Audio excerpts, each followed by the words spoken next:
एक व्यक्ति था, उसके 3 मित्र थे।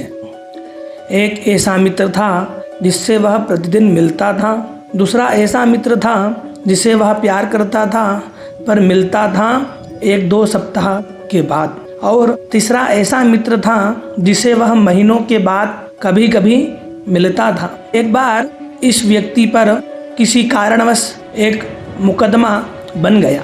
वकील ने कहा कि मुकदमा बहुत सख्त है, तो कोई ऐसा गवाह तैयार करो जो कहे कि वह तुम्हें जानता है और तुम पर लगे आरोपों को गलत समझता है। वह व्यक्ति अपने पहले मित्र के पास गया और बोला कि भाई, एक मुकदमा बन गया है मेरे ऊपर, तुम चलकर मेरे पक्ष में गवाही दे दो।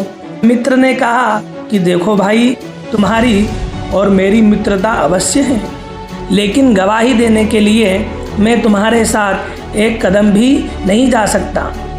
यह व्यक्ति बहुत निराश हुआ, दुखी भी हुआ। तभी उसे दूसरे मित्र का विचार आया। वह दूसरे मित्र के पास गया, के पास जाकर गवाही देने के लिए कहा तो ये मित्र बोला कि मैं तुम्हारे साथ कचहरी के द्वार तक तो चल सकता हूँ, लेकिन गवाही नहीं दूंगा। फिर दुखित हुआ। फिर अपने तीसरे मित्र का ख्याल आ गया। उसे अपने तीसरे मित्र की याद आई जिसे वह महीनों के बाद थोड़ी देर के लिए मिलता था। उसे अपनी बात कही। मेरे मित्र ने बड़े जोश के साथ कहा कि हे मित्र, तुम चिंता मत करो, मैं तुम्हारे संग चलूँगा और तुम्हारे पक्ष में गवाही दूंगा, और मेरा यह भी दावा है कि यह मुकदमा समाप्त हो जाएगा, तुम बरी हो जाओगे। परंतु वह मित्र कौन है? वह मित्र है आत्मा। पहला मित्र है धन, संपत्ति, भवन, भूमि, जिन्हें मनुष्य अपना समझता है और जिनके लिए रात दिन हर समय चिंता करता है।